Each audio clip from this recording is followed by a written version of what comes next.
मीरपुर नाम के शहर में तेजस अपनी पत्नी नीरू के साथ रहता था। पति पत्नी दोनों ही नौकरी करते थे। एक दिन तेजस गांव अपनी माँ के पास फोन करता है। हेलो, प्रणाम माँ। जीते रहो माँ, तुम दादी बनने वाली हो। अरे वाह, ठीक है बेटा, मैं कल ही आती हूँ। जब माँ जी शहर पहुंची तो बेटे बहू ने बहुत अच्छे से स्वागत किया। लीजिए माँ जी चाय। अरे गर्मा गर्म पकोड़े ले आओ माँ के लिए। नीरू रसोई में गई और 2 मिनट में ही पकोड़े ले आई। जी ये लीजिए। बहू जादू से बनाए हैं क्या? अभी तो रसोई में गई थी।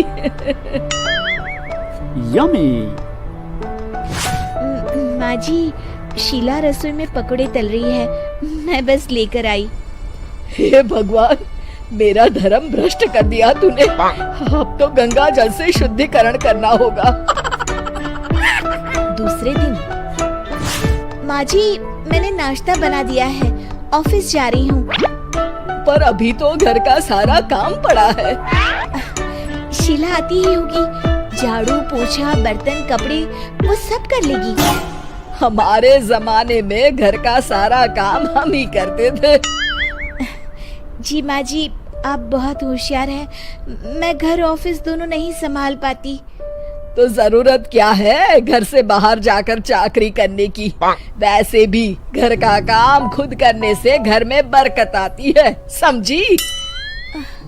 पर माँ जी। पर वर कुछ नहीं, इस महीने की पगार मिले फिर ऑफिस बंद। हाँ। रात को नीरू तेजस से कहती है, सुनिए जी, माँ जी बोल रही थी कि मैं नौकरी छोड़ दूं। वैसे ठीक ही तो है, अभी तुम्हें आराम की जरूरत है। फिर भी आराम कहाँ, शीला को छुड़ाने के लिए बोल रही थी। तो अब 24 घंटे में इतना काम तो कर ही सकती हो। पर जॉब पसंद है मुझे, घर पर मन नहीं लगेगा। अगले दिन जब दोनों ऑफिस के लिए निकल रहे थे, मेरी तो कोई कीमत ही नहीं है इस घर में। माँ जी, आजकल महंगाई बहुत है, रहन सहन भी बदल गया है, दोनों नौकरी करते हैं तभी ठीक रहता है। अच्छा, तू कहना क्या चाहती है? मेरा बेटा तुझे बिठा के खिला नहीं सकता? तू ही इस घर का खर्च चला रही है, हैं? नहीं माँ जी, मेरा वो मतलब नहीं था। मतलब खूब समझती हूँ, ये बाल धूप में सफेद नहीं किए मैंने। हाँ। अब तो ये रोज का काम हो गया था। तेजस भी रोज की झिकझिक से परेशान हो गया था। एक दिन उसने कहा, नीरू, वैसे भी तुम्हें मैटरनिटी लीव मिलने वाली है, तो अभी से ही छुट्टी ले लो। पर क्या, मेरी सैलरी अच्छी खासी है।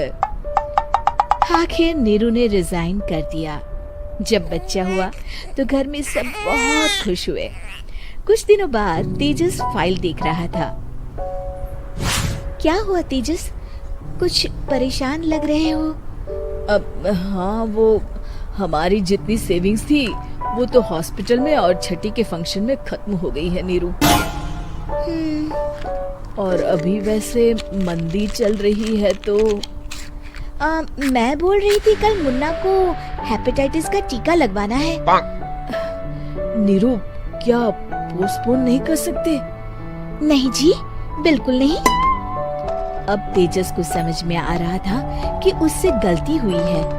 पैसों की कमी का असर घर के माहौल पर भी पड़ रहा था।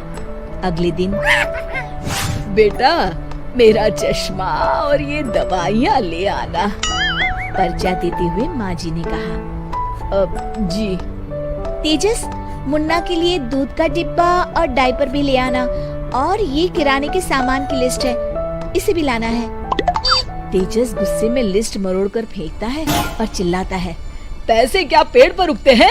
ये ले आना, वो ले आना। अरे, पर ये जरूरत का सामान ही है। वो गुस्से में बिना कुछ कहे ऑफिस चला गया। अरे लंच तो ले जाइए। नीरू दौड़कर डिब्बा पकड़ाती है। एक दिन खाना खाने के बाद, नीरू, अब तो मुन्ना कुछ बड़ा हो गया, तो अब तुम वापस ज्वाइन कर लो ना जॉब। पर इस रिसेशन में जॉब मिलना बहुत मुश्किल है। ट्राई तो करो। फिर मुन्ना, माँ जी है ना, और एक फुल टाइम मेड भी लगा लेंगे।